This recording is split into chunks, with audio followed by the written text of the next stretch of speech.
Bonjour,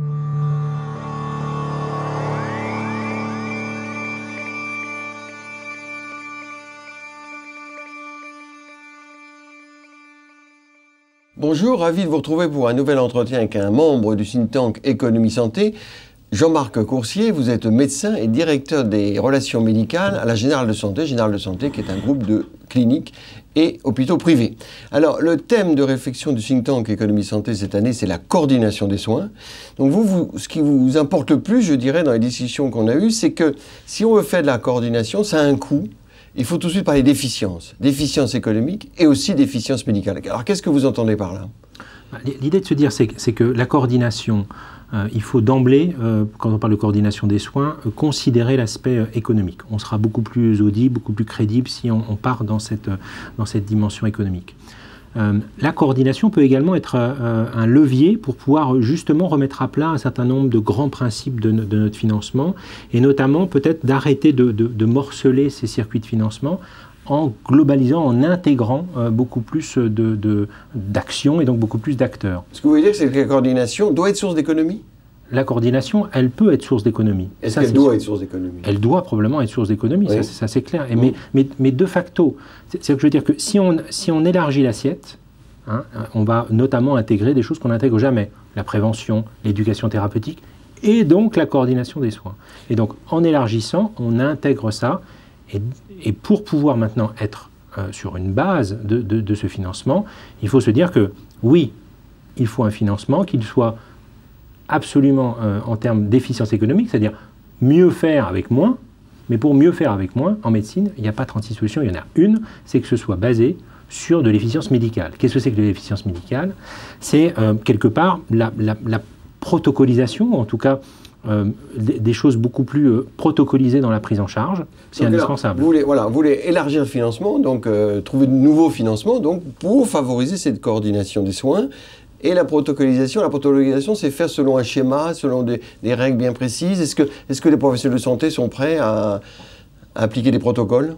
Donc, je suis d'accord avec vous. C'est la vraie médecine, les protocoles? C'était presque un gros mot il y a quelques années, la protocolisation. Maintenant, tout le monde s'accorde à dire que c'est finalement un gage de qualité. Il faut uniquement, il y a peut-être une chose qu'on a oubliée, c'est qu'il faut que ces protocoles, d'abord, il n'y en a pas un qui descend de façon très pyramidale. Ces protocoles, ils doivent être partagés par les acteurs locaux.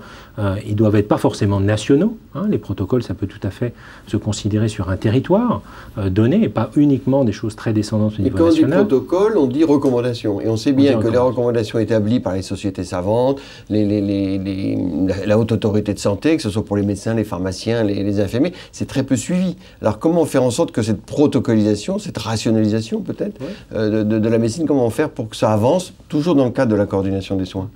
C'est toujours pareil. Si on se dit qu'il faut mieux coordonner, pour mieux coordonner, il faut faire de l'efficience. Pour faire de l'efficience, il faut s'entendre sur une prise en charge des patients. C'est ça la protocolisation. C'est pas appliquer un protocole que les autres ont fait. D'accord. C'est de se mettre dans une dynamique pour pouvoir partager une prise en charge et pour que le patient soit coordonné au sein de cette prise en charge. Si on ne fait pas ça, il n'y a pas de coordination. C'est le prérequis de toute coordination.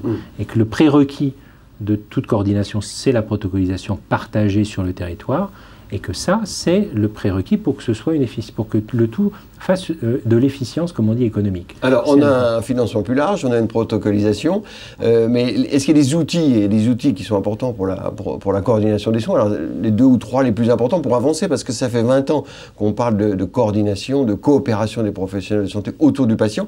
Comment faire avancer cette bonne organisation? Il y a eu plusieurs étapes dans toute cette maturité de coordination. Le fait de rajouter des forfaits de coordination sur des missions déjà existantes, ce n'est pas forcément, à mon avis, la meilleure voie. Peut-être qu'un jour, il faut se dire, eh bien, admettons que la coordination, pour qu'elle soit optimale, elle ne soit pas du registre des médecins hospitaliers ou de ville. Je veux dire, on peut aussi concevoir ça et essayer d'être un petit peu en rupture. C'est-à-dire c'est-à-dire externaliser cette fonction. Voilà. Externaliser la coordination. Pourquoi pas externaliser la coordination sur des plateformes de coordination qui pourraient être... qui prendra en charge le patient et qui organiserait ce qu'on appelle maintenant le parcours de soins. Alors qu'il a votre rendez-vous, il faut faire attention à ceci, à cela. Si on prend un exemple très concret, si on veut que soit mieux coordonné la sortie d'un patient qui vient d'être hospitalisé, son suivi, éventuellement les examens de suivi qu'il a, les rendez-vous. On pourrait tout à fait concevoir que les acteurs de l'hospitalisation externalisent à une plateforme ad hoc l'ensemble de cette chaîne de soins. Une société privée, carrément. Alors après, société privée ou alors association, voilà. Après, je pense que il ne faudra pas non plus un seul modèle sur le niveau national. Il y aura probablement des organisations locales qui pourraient se mettre en place. Et après, le nœud de tout ça reste, comme d'habitude, toujours le financement. On peut concevoir. Revenir, donc il faut un financement nouveau, alors. Voilà. D'où l'idée d'avoir un nouveau mode de financement, une assiette plus large, probablement par pathologie ou par grande famille de pathologies, qui intégrerait ce forfait de coordination qui serait donc de ce fait financé. Et à partir de là, ça permettrait de faire des économies, parce que tout le monde fait des économies sur l'assurance maladie, le président, la ministre, le Premier ministre. Donc vous, il faut investir un petit peu pour faire des économies à terme, ou vous dites non, il faut dépenser plus? Non, il ne faut pas dépenser plus, parce que de toute façon, c'est un discours qui n'est pas tenable actuellement, donc bien sûr que non. Moi, je dis qu'il y a de la marge. Hein. Le président, comme vous venez de le rappeler, rappelle notamment des effets autour de ce qu'il appelle le gaspillage, ou plus exactement la redondance d'un certain nombre d'examens, qui est de facto le fruit de cette non-coordination. Je pense que cette marge qu'on a en termes d'économie de gaspillage, ça peut être suffisant pour englober la coordination. Ça, c'est clair. Il ne faut pas forcément plus d'argent, il faut mieux l'utiliser. Voilà. Merci Jean-Marc Coursier. Le think tank Économie Santé fera une recommandation en mars prochain. Et donc, on reprendra tout ça pour faire en sorte que cette coordination autour du patient fonctionne et progresse. Merci. Merci beaucoup.